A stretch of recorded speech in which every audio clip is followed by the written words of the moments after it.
about improving speech and language development in children with special needs. We'll be discussing in detail the developmental milestones and their implications with none other than Miss Meng EU. She is a clinical director at the TLC Speech Clinic, Singapore. But more about her a little later. Let me give you all a quick and brief introduction about ability. For us as an organization, all carers of children with special needs are at the center of our universe.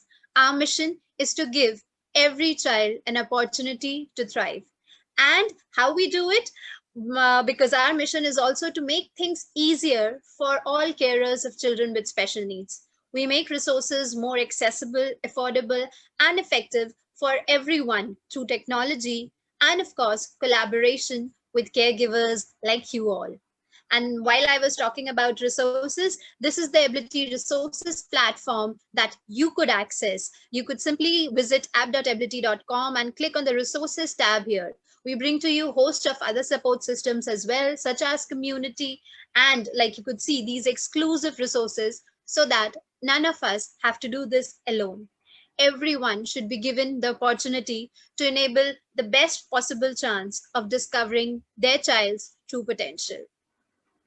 We also make our resources accessible for you all through our YouTube channel and our Facebook page. If you already haven't subscribed to our YouTube channel, now is the right time to do it. Do check out the link being shared by our team members in the chat box, and you could subscribe to our YouTube channel and follow us on our Facebook page to stay posted about the updates from Ability. The link for both of them are being shared right now.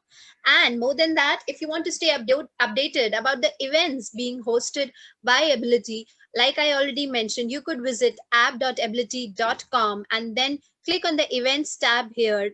This page has the listing of all the upcoming events from Ability, be it workshops or webinars, and also the past sessions under the on-demand category.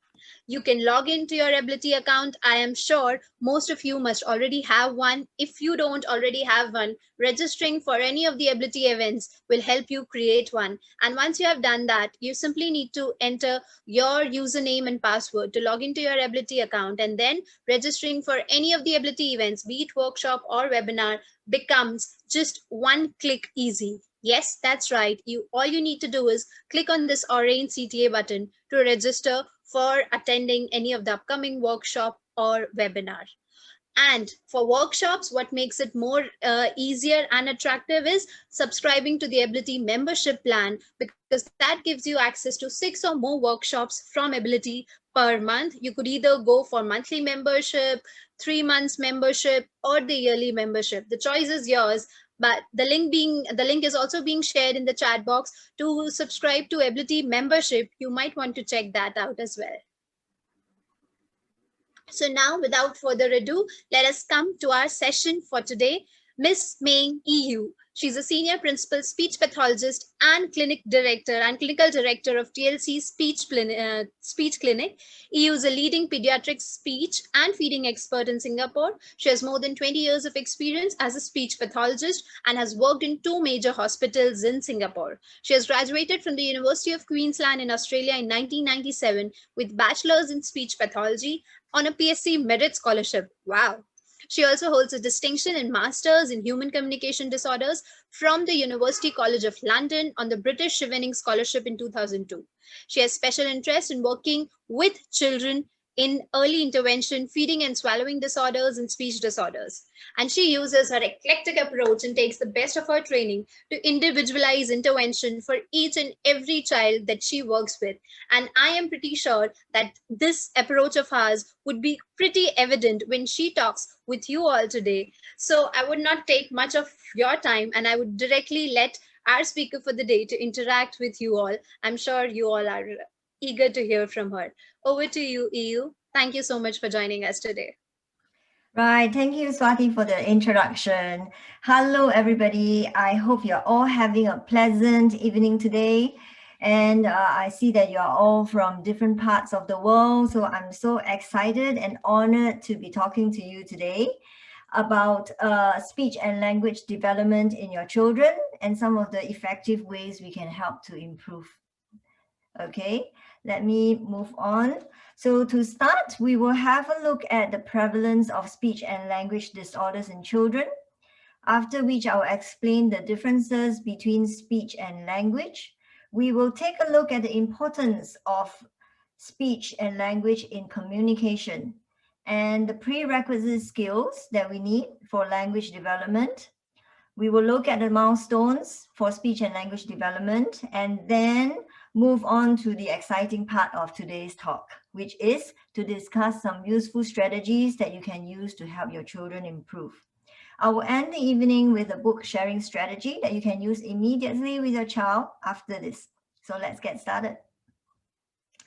Okay, according to a research in the US, 1 in 12 children aged 3 to 17 years has had a communication disorder. And out of these, 34% have multiple speech and language disorders. And as we all know, boys are more likely than girls to have speech and language delays. So in my clinic, I see more boys than girls. And research in India actually show a prevalence of 27% for children less than age 3 with speech and language disorders. Poor family environment and history of speech delay has been linked to the delays in these children. And all over the world, we know that early intervention is most effective to help these children. So parents and teachers come to us with concerns about their children's speech and language issues. It can vary from my child is not able to speak clearly to not being able to form sentences and to not being able to express themselves. So all these children have trouble communicating, but each of them actually, each of their problem is actually different. Speech and language impairment can be broadly classified into two categories. One is speech. So what is speech? Speech is how we say sounds and words. So a child may have articulation problem when he pronounces ta instead of ka, poon instead of spoon. But sometimes a child reported not to be clear may actually have a voice disorder. So a hoarse voice can affect his clarity of speech rather than pronunciation issues. And we also see children with stuttering, fluency problems where they repeat words or they pause in between sentences. Under speech disorders, we can also have motor speech issues, dyspraxia or apraxia, and phonological disorders. These are detailed analysis. This requires detailed analysis of the child's speech issues, and I will not be elaborating them today. Next, what is language? Language refers to words we use and how we use them to share ideas and get what we want. There are 5 components of language. First is phonology. That's how sounds are put together. So children know B is the first letter of bag. Morphology is how they make new words.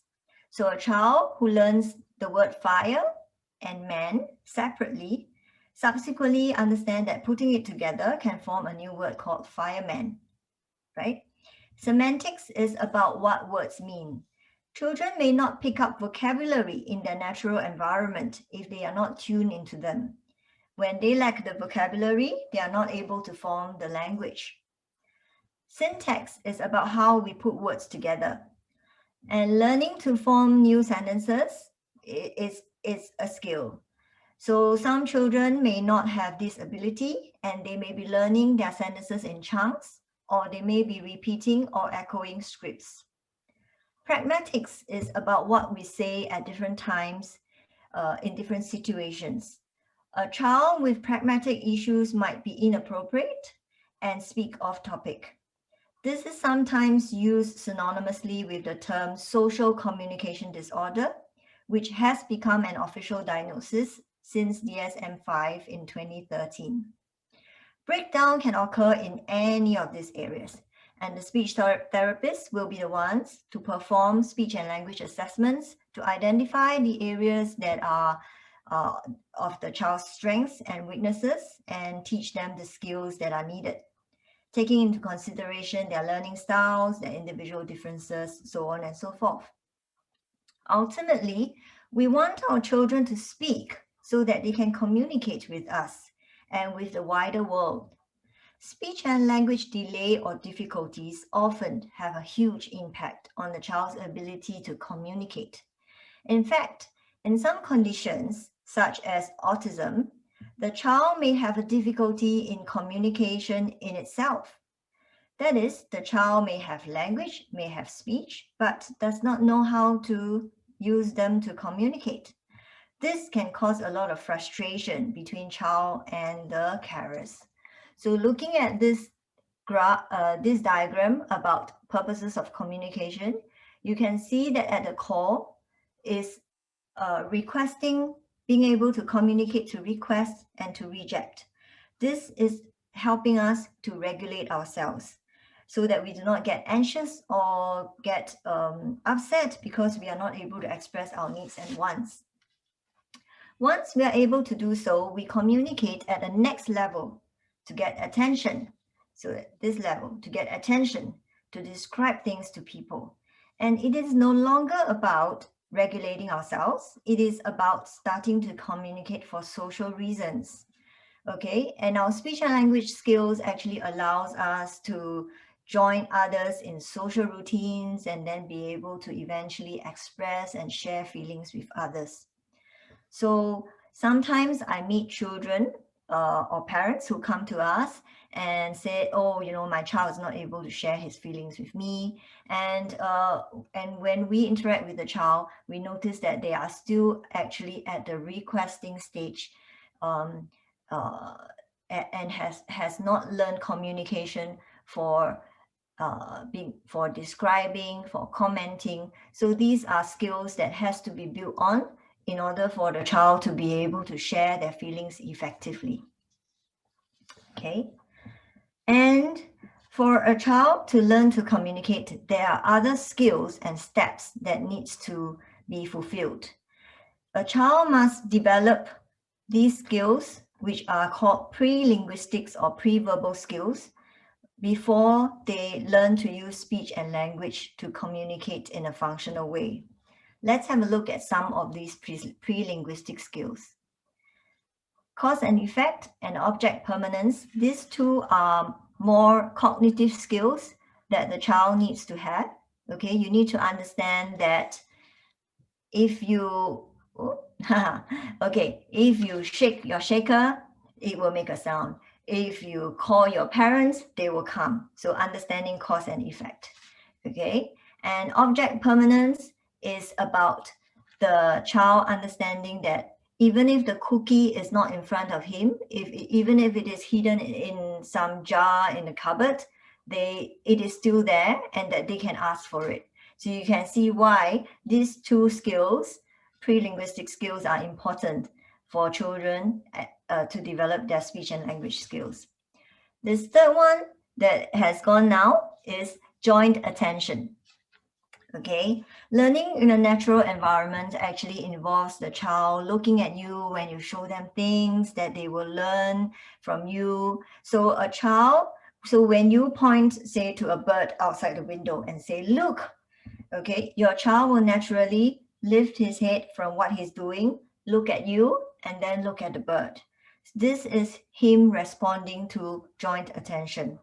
Okay, and if the child does not have this ability to shift his gaze and have joint attention with you, it is more difficult for him to pick up the language. Eye contact is also very important. Let me just click this tool away. Okay, so now we're on to eye contact.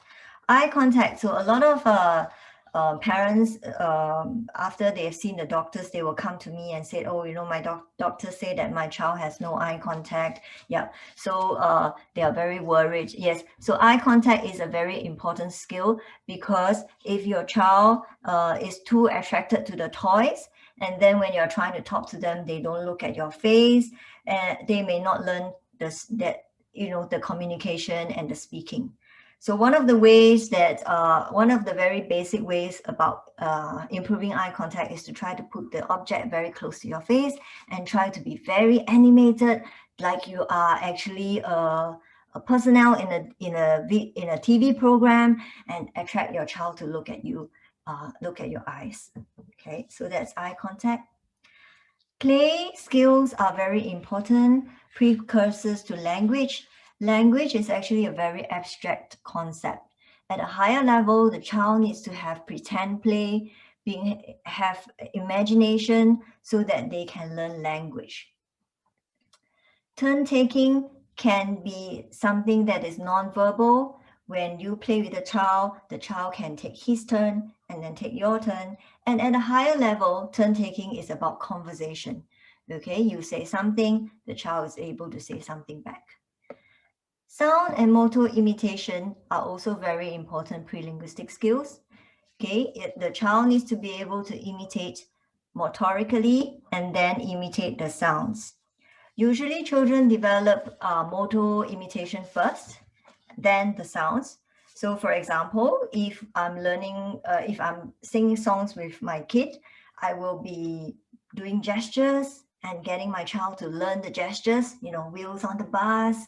And that will be the first few things that they pick up.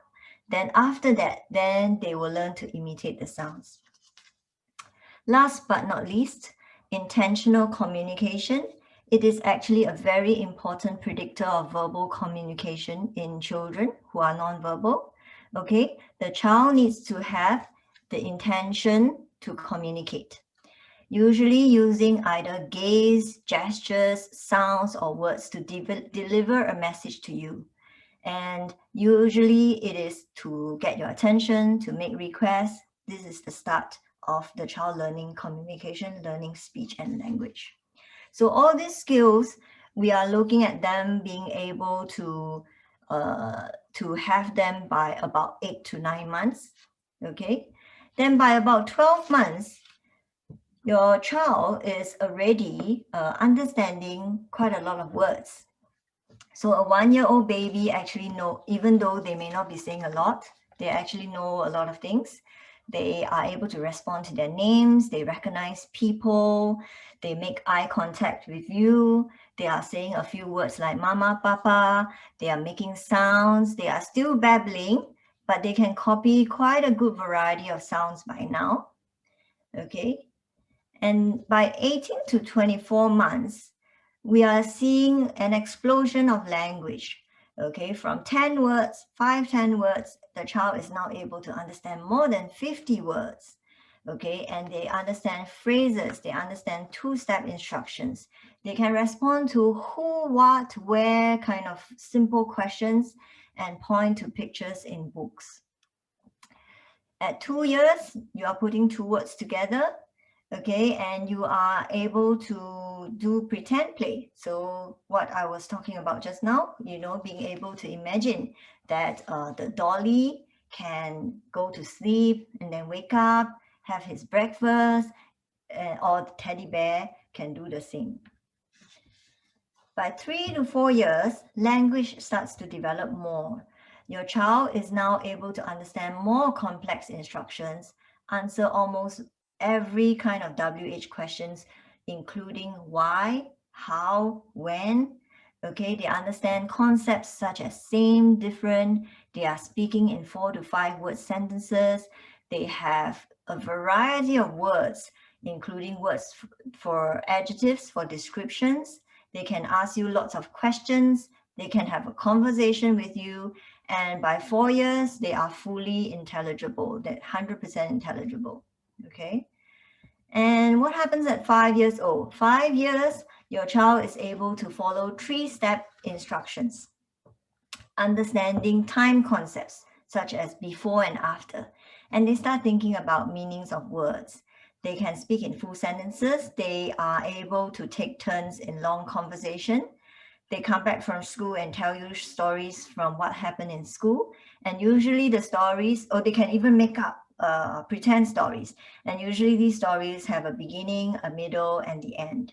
Children by 5 years are actually speaking almost like an adult Okay, but some may still have little some sound issues like S, R, L, and TH, which for some kids come only at about 7. So they should also be fully intelligible. Okay, now that we have understood how speech and language develop, here comes the exciting part. Okay, how do we help our child develop their speech? I'm going to introduce to you one of the simplest but most effective strategy to help your child develop speech. If you forget everything you learned today, remember this one. Okay, so this strategy is created by Weatherby and Prezant in 1989 called Communicative Temptations. So how does it work? Right, imagine you are a child and anything you want is given to you. So do you need to speak? No. So communicative temptation is simply a strategy where you structure or manipulate the environment in such a way that the child has to spontaneously communicate with you in order to get what they want. Okay, so here are some ideas. You can get a bottle of bubbles, blow some bubbles, okay, and then you close the jar and you wait for the child to ask you for more bubbles. Okay, instead of just keep blowing bubbles at them, right? Okay, you can have a shape sorter. Okay, you get your child to drop a few shapes into the sorter. And then you hold on the next one and you wait for your child to ask you for more. So you are tempting your child for more, for asking you for more things, to ask you for the shapes, to ask you for the bubbles. Some more strategies. On this slide are some opening and closing. So watching what your child is playing, watching what your child is looking at is very important. The third strategy is to engage and join your child's play. It involves the two strategies above. You look, you follow your child, you imitate what they are saying, and you make comments. Okay, it's like trying to join in with your spouse's soccer game.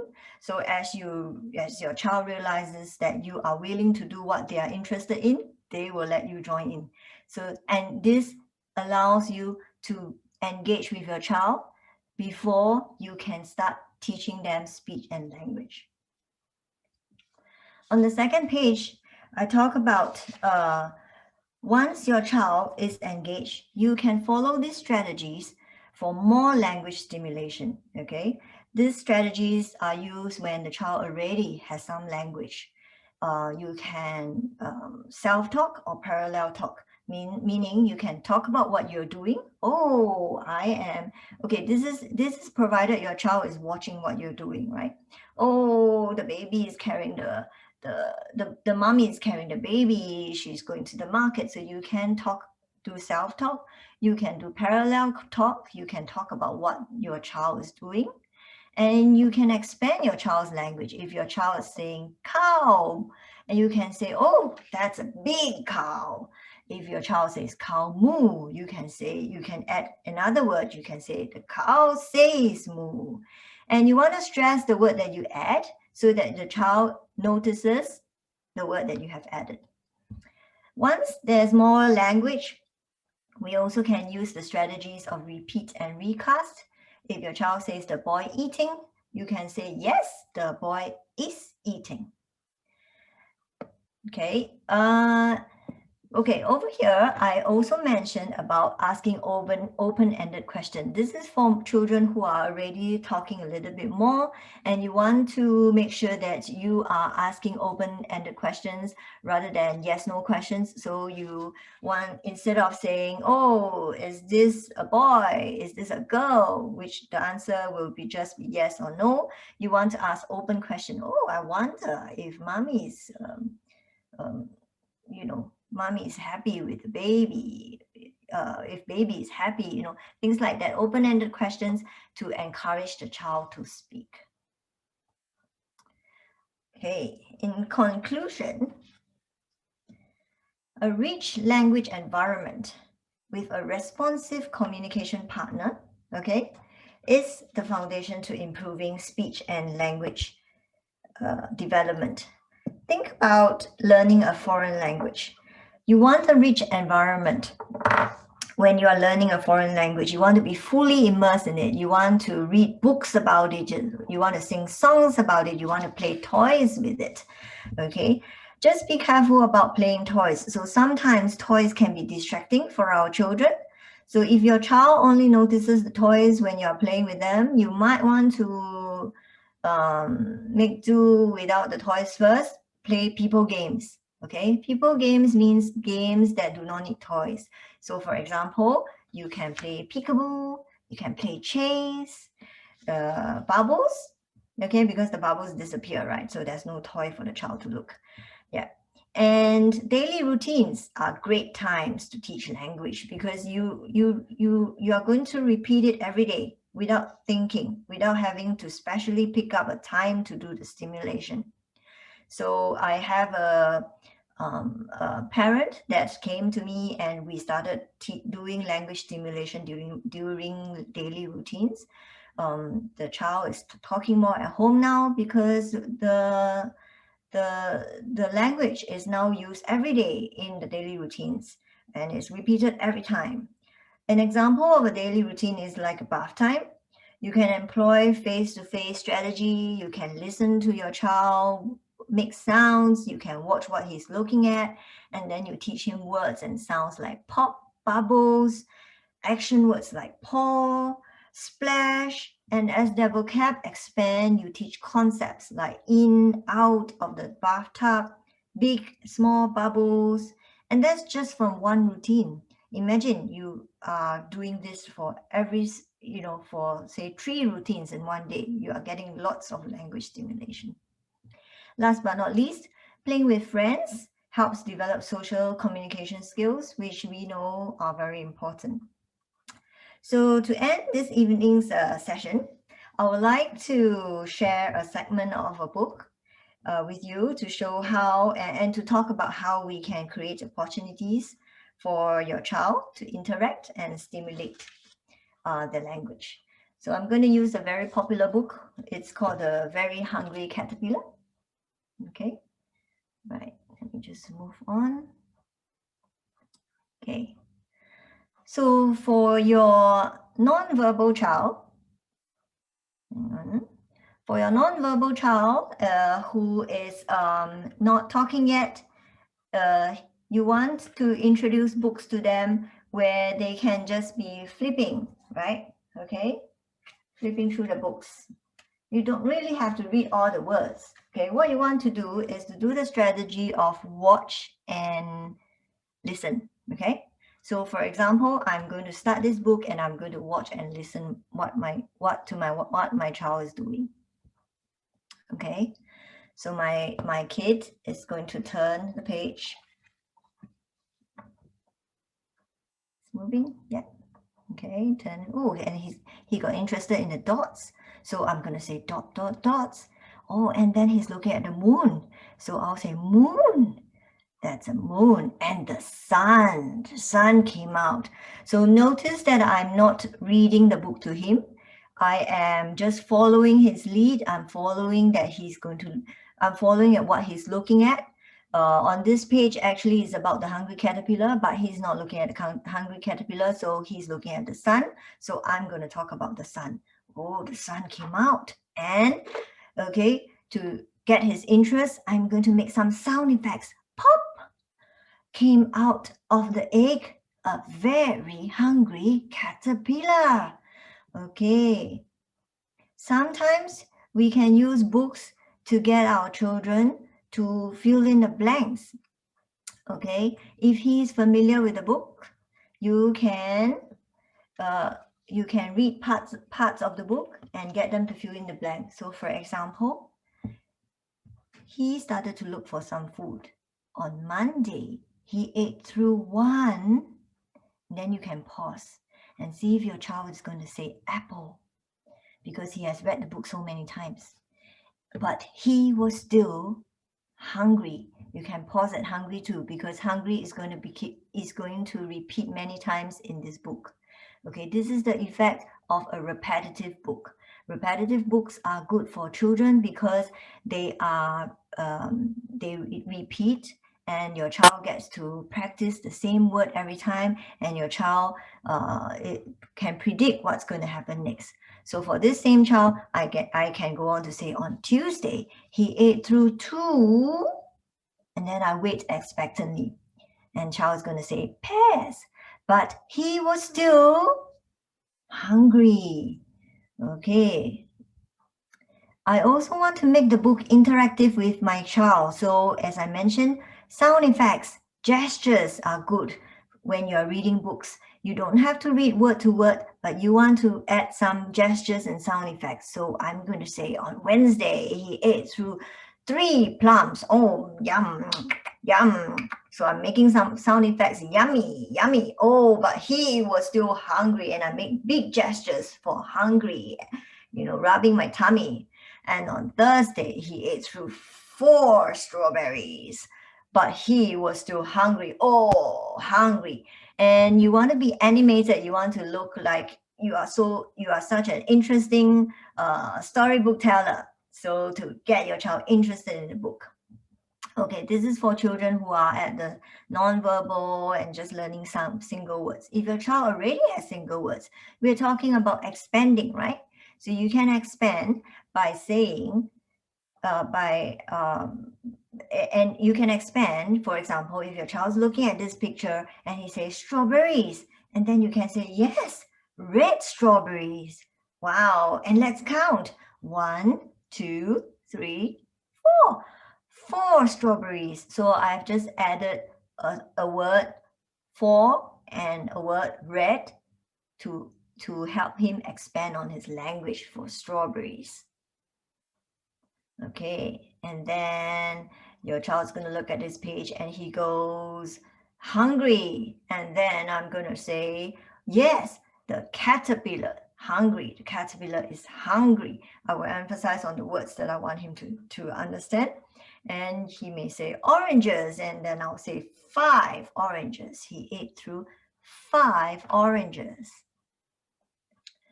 Okay, for children who are even more, have a little bit more words, okay, who can make some sentences, you can use this book to ask some questions, make some comments, and get him thinking a bit. So I may ask something like, what's the difference between a chocolate cake and the ice cream? Okay, or I can say something like, oh, did you have a cupcake the other day? So I relate what I read with what he has experienced so that he can talk more about it. I may also make comments to see if he will learn to make comments. Remember, we were talking about the communication hierarchy. So I might say, yummy lollipop. And then we see if your child will imitate you and say, yummy cupcake. Right? Yeah. Okay, let's see what else do we have on here. And for children at an even older stage, later stage, we can start asking some why questions. Oh, why does the caterpillar have a stomach ache? We can ask predictive questions. Oh, what's going to happen to the caterpillar after the stomach ache? Okay. And so on and so forth. So this is using one book, but we are talking about providing strategies for children at different levels. Okay. Let's see, do we have time for... right. So I think we have time, or I can end here as well. So this is the end of the book sharing. Okay, if anyone maybe we could spare a few minutes. Yeah, thank you for okay, let me just stop sharing. Yes, thank you. So I have finished the book sharing. Thank you, everybody. I hope you have enjoyed the session. I'm now open for questions. Sure. Thank you so much to you. That was an amazing and very informative session indeed. And people, Well, I can't hear you. Oh, I know why, because my volume is down. Sorry. Okay. Right. Thank you so much for such an informative session. People especially loved the book sharing. I could read the comments in the chat box related to book sharing. And of course, the entire session was very fruitful and informative. Before I move on to the questions, I would like to inform our dear attendees that our next webinar from Ability is scheduled on 27th of April, where we will be discussing assessments in detail. So if you haven't yet registered for the webinar from Ability, please do register. Our team members are sharing the link for the next session. Also, we have a good lineup of workshops on remedial English, remedial maths, and other topics as you might like. So if you're interested in attending any one of those, you might want to take subscription of Ability membership. The link for the membership page is also being shared in the chat box right now. And related to EU session, in the month of June, she will be taking some workshops which would focus on techniques for the practitioners and professionals to improve speech and language development. So if you're interested in attending those workshops, you can stay posted about Ability events by either subscribing to the Ability membership or by checking the Ability events frequently. We'll try and keep you posted via email. So do keep an eye on your inbox as well. Now, moving on to the questions that we have received for today. The first one that we have is from Rita Lu, EU. The question says, I have a 6-year-old boy, non-verbal. The speech therapist mentioned he may have apraxia. He's delayed with autism as well. So as a parent, I am concerned how he can overcome this challenge. If you could help Rita. Right. Okay. So apraxia is one of the speech disorders that I mentioned just now. Okay. Under speech and language, one of the speech disorders. It is a difficult. It is. Let me explain it simply. It is a condition where the child has the muscle strength, but have difficulty planning how to move them. So I might, if I want to make the sound, say ka ka ka, I may not know where to put my tongue, where to put my jaw, where to put my lips to produce that sound. So usually with apraxia, we do a lot of speech drills. We also help the children learn to motor plan their mouth using using tools, and so working both non-verbally and verbally. So I also have seen a lot of children with apraxia with ASD. Definitely if he has the communicative intent, it is good to work with him to improve his apraxia so that he can be able to express himself. Yeah. I hope that answers your question. Yeah.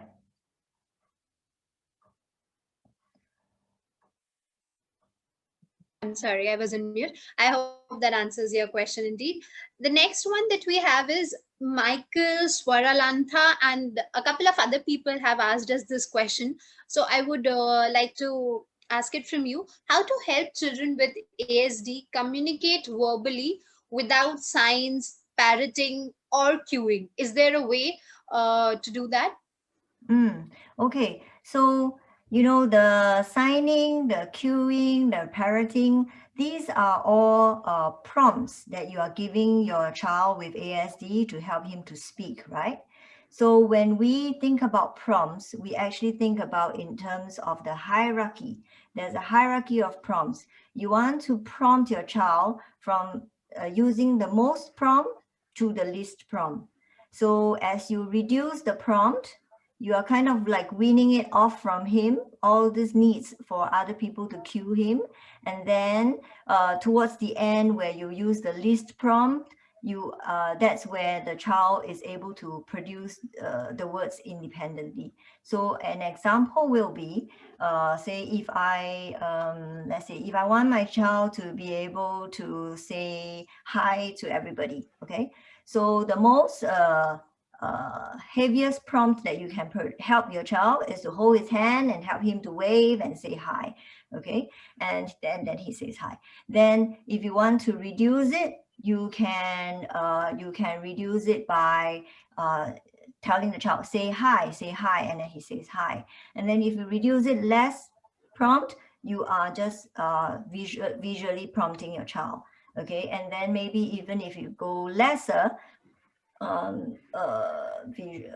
verbal, visual, and then lesser, maybe a gestural kind of prompt, a gestural prompt, something that's more abstract. Maybe opening the door or looking at the child will be prompting the child to say hi. So you are reducing the prompt systematically to help your child rely on less prompts.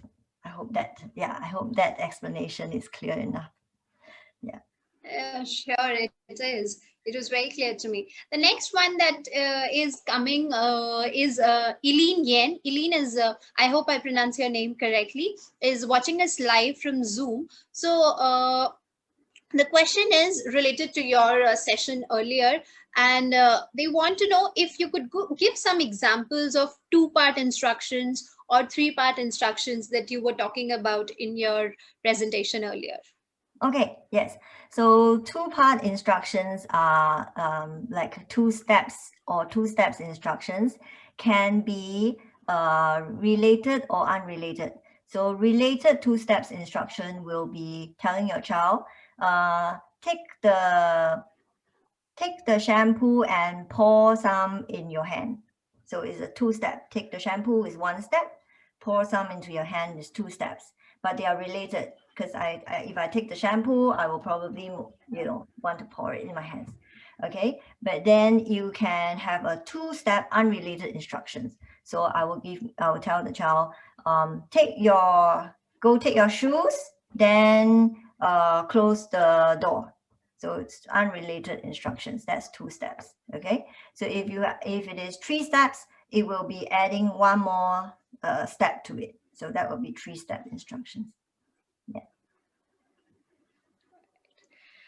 Thanks. The next one is from Marites, and I'm pretty sure during these COVID times and pandemic times, this must be a concern for a lot of parents and professionals also. If screen time affects speech and language development in some way, and if it does, then how can we prevent it? Okay, so a lot of pediatricians that we work in Singapore, if the child has gone to see them and has poor attention, they will say to cut down screen time. So I think at the moment, the international criteria for screen time is to cut down to, I think it may be 2 hours per day. Yeah. The reason why professionals believe that screen time can affect the child's development for speech and language, there are many reasons. Okay, so one is remember I mentioned about pre-linguistic skills, attention. So if your child is having screen time, a lot of screen time, he or she is very used to a lot of stimulation. So the screens have a lot of lights that keep stimulating us, okay, when we're watching them. So they have a lot of stimulation from the screen time. So when they are off the screen time, everything else is not stimulating to them. So they will not be interested. Okay, so and if they are not interested in your face, which is not emitting light, okay, then they will not be learning speech and language from you, right? So that's one reason. Another reason is simply that screen time takes away time for you to spend with your child, right? So you want your child to be able to communicate better with you. You need to develop bond. You need to spend more time with them. So that's why screen time is not recommended for children with delays. But that saying, some children, maybe you can have some educational screen time, but keep that minimal. Yeah. Right. And we are receiving also a lot of questions about the name of the book, or how can the participants avail the soft copy of the book if at all it is accessible. So I thought I would put that in front of you. If you could reshare the name of the book which you were talking about in as a part of your presentation. I hope that will answer the questions of a lot of our participants. Right. Is that the book, the storybook that I shared just now, the book sharing? Yeah. That the question? Okay, so this is the book. Okay, it's The Very Hungry Caterpillar by Eric Cowell. Okay, right. So Eric Cowell has a lot of quite good books that are repetitive with quite attractive pictures that you can like the Brown Bear. Brown Bear is also a storybook that is by Eric Cowell. Actually, yes. You can find a lot of electronic books online for free. So the one that I showed you just now over the internet is just from YouTube. Yeah. So the guy is there's actually somebody talking, but I've just muted him. So I am the one talking instead. Yeah. Yes, and I Thanks a see lot to some you. sorry, and I see some of the other participants are sharing other book names and titles. Yes.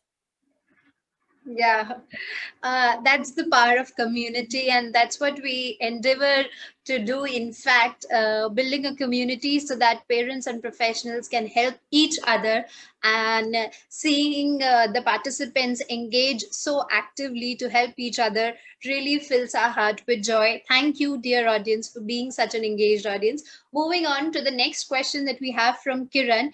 Kiran is saying, my child knows the words, he has the knowledge of the words, but he chooses not to talk. So in this case, how to encourage the talking in particular, if you have some suggestions? Okay, so he knows the word, but he chooses not to talk. So yes, so the communicative temptations that I mentioned, okay, would be one of the strategies. You can do sabotaging, yeah. Like for example, which is also similar to communicative temptation. So for example, if your child says your child is going out and he's going to put on his shoes, instead of giving him his shoes, you can give somebody else's shoes. So you are sabotaging him, you are doing something out of the norm to encourage him to talk. Yeah. Following your child's lead, engaging in his play. So you want to actually be interested in what he is interested in. That will also be able to encourage him to talk. Yes. Right. And I have another related question. Akshada, Mary, and so many others who are watching us live on Zoom are asking us how to help children engage in communication during online sessions, or what to do if you're taking online sessions, which happens to be the only option because of the pandemic these days, and the child does not respond. What should a professional do in that case?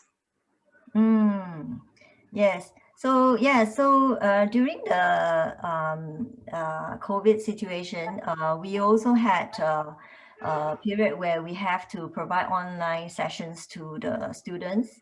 Yeah, and I must say that it is it is not easy for all of us. It is all a learning experience for everybody. So definitely good to be sharing strategies with each other. Yeah, they are so generally we find that if the child is older or have better attention, it will be easier. And for some of them, we actually do parent coaching instead of directly with the child. So it really depends on the child's ability as well. Then of course, using different programs online to interest the child in attending to our program, in our therapy. With reinforcers, there's a lot of online games that we use as reinforcers, also help with keeping the child's attention. And generally, you are still doing what you would do usually as a therapist in person. You will still use visual schedules. You will still use reinforcers that you would normally use in a therapy sessions, in tele sessions. I hope that answers your question. Yeah. Sure does. Thanks a lot to you. The next question that I have is from Fareem Ahmed. Fareem is asking us, What to do if a child is unable to speak two continuous mismatched syllables? For example, mame, papu. What to do if the child always repeats the same syllable again? For example, instead of mame, the child says mama. Instead of papu, the child says papa. What Mm. to do to help the child in this case? Mm. Okay, so I'm okay. I'm answering this question with some assumption that maybe the child has some difficulty in planning the mouth to produce these sounds. So I may investigate to see if the child is able to produce, like if you're saying mom, mama instead of mommy, right? Whether the child can actually say E sound. So if the child can't do E, then I may try to teach him to produce E individually. Okay, sometimes I use a ice cream stick, get a child to bite and say E. Yeah. I may also use a bit of physical prompting to help the child. When you say ma, you bring your jaw down. When you say E, you bring your jaw up. And then, because I'm also trained in some prompting techniques, so then I will prompt the child's face to produce the sound. So you can help the child move their jaw a little bit for this, and you can also try to investigate if they are able to make the sounds that they are not making. Yeah. Great. So since we are running short of time, I'll take two last questions for today's session. The next one that I have is from Tabitha. Tabitha is asking us, for a student who is diagnosed with ABD, which is auditory processing disorder, what kind of activities would you suggest to be used to help the child better? So APD, right, actually has many different levels of breakdown. So the child can have auditory processing disorder at the sound level, at the word level, at the sentence level. So it may have to, depends on what level the child is having. Say if it's just generally at the sentence level, the child is not able to understand or comprehend uh, uh, instructions. Okay, that's at the sentence level. Then we will try to simplify our sentences with him. We may support our speech with gestures to help the child understand. We make sure the child is looking at us. If your child is in the classroom, then you want him to be sitting in front so that he can hear you directly. Some of our children with APD may wear FM what do you call that, gadgets to help them receive the instructions better. Yeah. Got it. The next question, and that would be the last question for today's session that we have, is from Justin. Justin is asking us if speaking different languages affects child's language development in some way. So speaking different languages, as in if the child is multilingual, right? Yeah. So yes, so the current research about multilingualism, about bilingualism, multilingualism, is that we encourage them to continue to be exposed to the different languages as long as they are in a rich language environment. Okay, so for example, if I am in a family that speaks both English, and I'm going to use my own language, Mandarin. Okay, so English and Mandarin. So then you want to make sure that the parents, at least one parent, is using it fully. That means, in every day, with songs, with words, with books and routine, and the other parent using the other language every day. Okay. Yeah, so if it is just it really depends on what problem the child have. If it is just a speech pronunciation issue, it really doesn't matter how much language they are exposed to. However, there are times where I will recommend parents to keep to one language if, let's say, the child is really having lots of difficulty picking up language. Yeah, so it's I would say generally we are we still encourage people to be multilingual because it helps to develop different parts of the brain. But there will be exceptions depending on the child's difficulty, whether it's a speech, it's a language, it's communication. Yeah. Got it. Thanks a lot to you. That was indeed a very amazing session. Dear people, do not forget to share your feedback about today's session. That will help us improve the experience further for you all. And if you're interested in Ability sessions, do register for the next webinar from Ability that is coming on the 27th of April. We'll be discussing about assessments in detail. Thank you so much, EU, for such an amazing session. Your last few words about today's experience and the session. Yes, thank you so much for having me. Thank you, Ability, for inviting me, and thank you everybody for joining. It is so wonderful to be sharing this with you all from all over the world, and I can see a lot of very passionate teachers and parents there sharing with each other. So that's really a very wonderful session. Thank you so much. Thank you. Thank you so much, EU. That brings us to the end of the session. Do subscribe to Ability membership if you want to attend more such engaging sessions for free every month. The link is also being shared in the chat box right now. Thank you so much, everyone, for joining us today. That brings us to the end of today's session.